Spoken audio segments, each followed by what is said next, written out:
Hello folks, this is Cyrix Z with my first ever video supplement to one of my guides, at least one I've done personally, so we all know it's going to go very well. This video is going to cover the Shogi Challenges for Yakuza Kiwami, specifically the first 10. So you'll notice we're kind of burning through these early ones in the interest of time. Feel free to pause the video if you need to catch up, but these first few challenges are pretty easy, and you can even stumble through them yourself because you get set up with a serious advantage. You can see we're already on Challenge 2. Challenge 2, basically, the only disadvantage is that you get set up, there's a wall of pawns for the foe, but you still have a rook, so go right ahead and capture that pawn on the side, and move the rook into position to corner the king.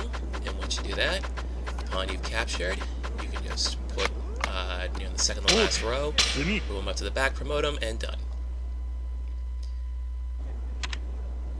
And Challenge 3 now.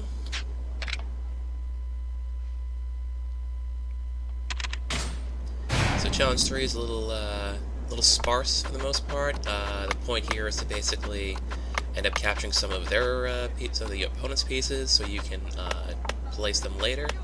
As you can see, it's just kind of like a mess of moving around the king to try to get the king to capture enemy pieces. Looks like we've already got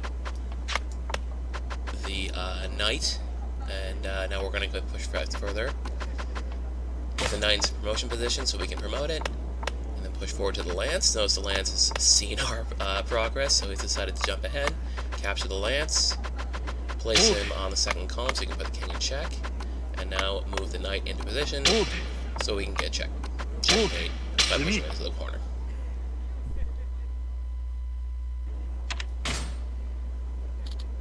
Now Challenge 4. Of course, kind of interesting in that you have a whole bunch of promoted pawns just interspersed, but it's actually very quick. Drop the rook on the second row in that spot, king will flee, drop the gold general right there, and you're done. 2 moves. Probably the quickest challenge you can get out the door quickly. Challenge 5 next. Challenge 5's I have to call it a halvesies setup because you basically got half your contingent. Move the rook out and up so it can move into position. The enemy will counter accordingly. You're going to be moving the king a little bit. This just gets the king. For some reason, the AI decides the king really needs to flee from its boxed-in spot. So you move the rook to the side, the king to the side. Next is the rook to put in the king in check, and he'll move himself to a corner, oddly enough. Press forward with the pawn, promote him, the king will flee further back. The rook further up, and done.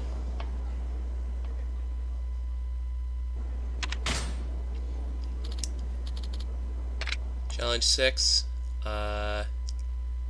Looks like this one's a little weird of a setup because you only have one interesting piece plus a whole bunch of pawns.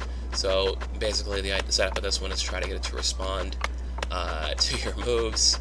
Basically what the AI will be doing is pushing their pieces further back. So the idea is to get pawns further up in the ranks so they can get promoted, so they can actually be useful to you. Here's your first one. Notice they're moving further back with the gold generals.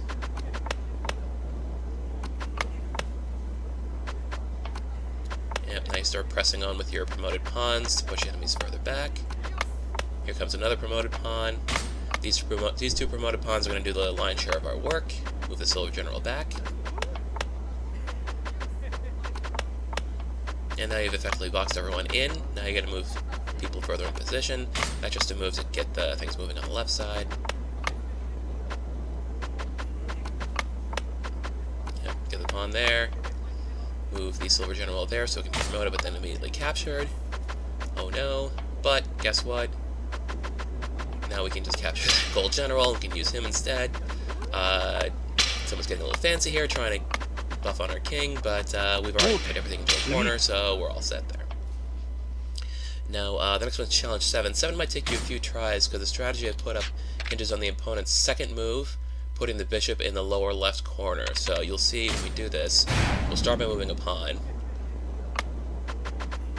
and promoting that, and then we'll move another one, and hopefully you get the bishop in the lower left corner. If you don't, you can reset and try again. After that, we'll just box the king in here so we can prevent capture. Move the gold general back a bit.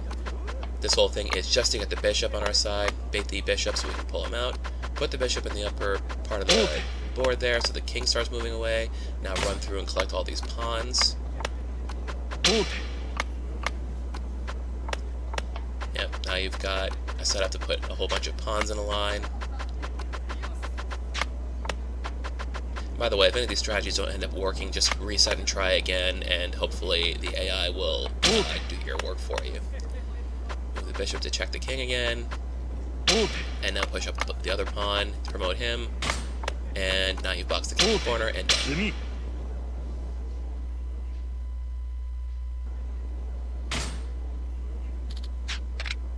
Here's challenge 8.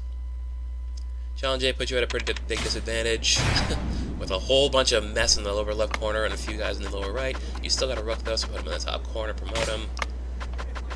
Now put a pawn below on the 3rd rank so you can promote him, and then another pawn in the 4th rank. You'll promote that pawn, and now you can use that to capture that general. You move your bishop up to start being threatening a little bit.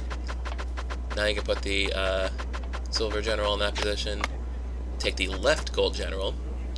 So now you have a gold general. You lose your silver general, but you'll have a gold now. So put the gold general in the 3rd position on the top row. Pawns will move away. Capture more. Check the king, and now the king's dug-in position has worked against him. So challenge 9. Challenge 9 is the one you're probably going to want to be doing most to get shogi points, just because of the speed which you can move it at. I want to practice just to make sure you can get this going. They'll open putting you right in check right away because you're at a pretty big disadvantage. Move the bishop up to the corner, start picking up pawns. Don't forget, one of the strategies you can use to save the king is put pawns in place that you've captured. Move the rook ahead. Now put a gold general up. Gold general can now capture that silver general, but gets captured himself. Move the rook back and out of danger. Put the silver general up in the upper right corner. Move the king forward. Here comes a little bit of a cat and mouse game as the king gets moved away. But you can take a gold general out of this, so that's nice. Now you're just basically trying to free up some space and room, so you can move forward ahead. Bishop takes the lance in the back, and then the knight. The knight's the one we're going to end up using. Knight's going to go in the 4th row, basically to cover that spot next to the king.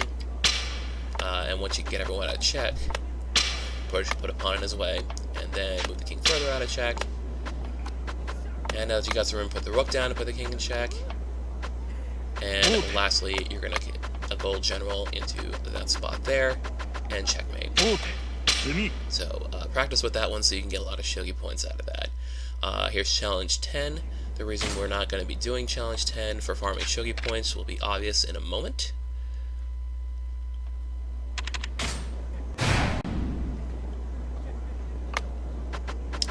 So we'll start by moving the rook to the side, and now we wait for the game's shogi AI to catch up. So that seems to be a bit of a sticking point for this challenge, is because of the odd setup of all the pieces, the shogi AI has a little tough time reacting to it. So we're basically going to sit here and wait for the opponent to take their move. There we go, finally it moved, and now we're going to place a gold general there. This isn't really going to do a lot for us, but it's going to set up a lot of stuff for later. So in past Yakuza games, I didn't bother going too deep into shogi. In the case of Kiwami, I felt it necessary because of the Dragon Slayer sword. It's only available through the shogi prize exchange for exchanging shogi points, and it requires 100,000 points to do so, which is a bit ridiculous. We just moved a pawn up, basically to free our bishop on the left side. So yeah, that's why I'm making this video guide, so you can quickly make your way through at least the first 10 challenges of shogi. Nothing really more than a novice at shogi. Personally, I like to think I'm okay at chess, but shogi goes much deeper than chess with the extra pieces. We're going to move the bishop up to capture that middle pawn there, basically puts him in a good position. All the extra pieces, promotions, replacing captured pieces, that's a little much for me, having learned chess as a young person. So if you're looking for strategies on beating the ranked matches, you probably would like a better source than me, ultimately.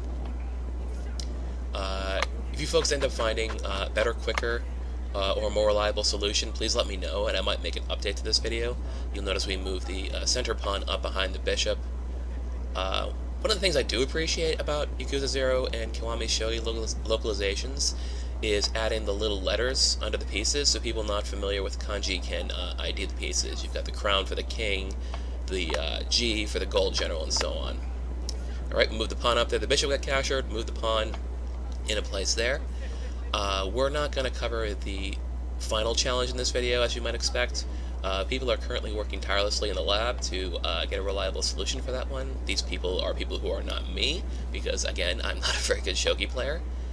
Also, as of this time, I don't have the Majima Shogi Challenge either in video form. We're going to place a gold general right below the king there. My guide has a description for how to beat the Majima Everywhere section Shogi Challenge. Now we've captured with a pawn, and now we grab a silver general, and that's done. Alright, thanks guys.